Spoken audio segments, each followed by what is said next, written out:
बात की बात है, बद्रीनाथ अपने घर पर मरा हुआ पाता है, उसका खून हो रखा होता है। तभी ये बात क्राइम ब्रांच को पता चलती है और पुलिस वहां पर पहुंच जाती है। कमरे में बहुत ज्यादा अंधेरा होता है, इसलिए कुछ भी वहां पर दिखाई नहीं दे रहा होता। तो पुलिस टॉर्च जलाकर देखती है तो तब पता चलता है कि एक आदमी खूनम खून वहां पर जमीन पर गिरा हुआ है। तभी पुलिस चारों तरफ देखती है, लेकिन उन्हें वहां पर कोई भी क्लू नहीं मिलता।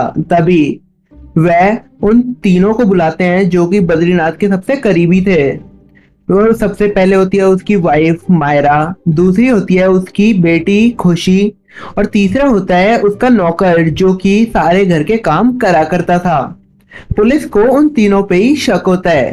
तो सबसे पहले वह बद्रीनाथ की वाइफ से पूछते हैं। तो उसकी वाइफ कहती है कि सर, मेरे को कुछ नहीं पता, कमरे में बहुत ज्यादा अंधेरा था, इसलिए मैं अपने मोबाइल की टॉर्च जलाकर उस कमरे में गई तो मैंने देखा कि इनका मर्डर हो रखा है और मैं बहुत ही ज्यादा डर गई और तभी मैंने आपको फोन कर दिया। फिर वह वो वहां के नौकर से पूछते हैं तो वह नौकर कहता है, सर मेरे को भी इसके बारे में कुछ नहीं पता, मैं तो इनके पौधों में पानी दे रहा था, मैं इधर आया ही नहीं। और फिर वह आखिरी में पूछते हैं उनकी बेटी खुशी से।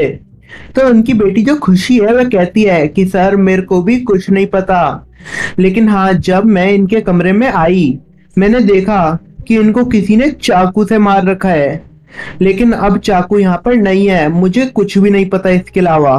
वह तीनों की बातों को ध्यान से सुनते हैं और थोड़ा सोचते हैं और तभी समझ जाते हैं कि बद्रीनाथ का मर्डर किसने करा होगा। क्या दोस्तों आप मेरे को बता सकते हैं?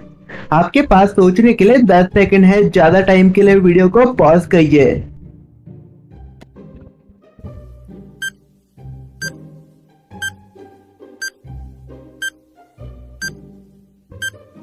तो दोस्तों अगर आपने ध्यान से देखा हो तो आपको पता चलेगा कि जो उसकी बेटी यानी बद्रीनाथ की जो बेटी खुशी थी उसने कहा कि मैं कमरे में गई और किसी ने उन्हें चाकू से मार रखा था, लेकिन जैसा मैंने आपको बताया था शुरू में कि कमरे में बहुत अंधेरा था और कुछ भी नहीं दिख रहा था और इसलिए पुलिस टॉर्च चलाकर उसके अंदर गई थी।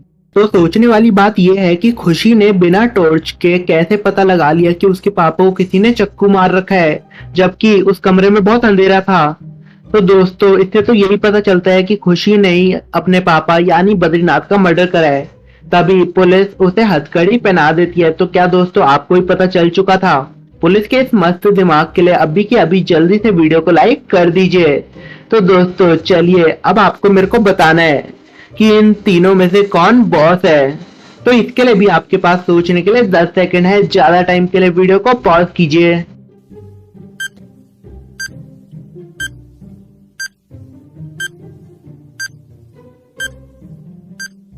तो दोस्तों अगर हम यहाँ पर देखें तो आपको पता चलेगा कि यहाँ पर जो पहला एम्प्लॉय जीवा है वह तो अपना बैग और फाइल लेकर खड़ा हुआ है, वो बॉस नहीं लग रहा है। अगर हम देखें तो दूसरा जो बद्रीनाथ है वह चेयर पे बैठा हुआ है, लेकिन वह एकदम घबरा गया है। और वहीं पर अगर हम तीसरे आदमी को देखें जो कि बुद्धदेव है, जिसने जो है कोट नहीं पहन रखा, इसका मतलब उसका जो कोट है वह चेयर पे टंगा हुआ है जैसा आप देख सकते हैं। तो पक्का हो ना हो मुझे तो बुद्धदेव ही बॉस लगता है, क्योंकि जैसे ही आप देखेंगे बॉस आए, जीवा और बद्रीनाथ चौंक गए और बद्रीनाथ उठने को हो गया। तो दोस्तों क्या आपको ये भी पता चल चुका था? तो जल्दी से वीडियो को लाइक कर दीजिए और अगर आप चैनल पे न्यू हैं तो चैनल को सब्सक्राइब कर दीजिए और ऐसी और वीडियो देखने के लिए आप हमारी ये वाली वीडियो भी देख सकते हैं, ये भी बहुत इंटरेस्टिंग है।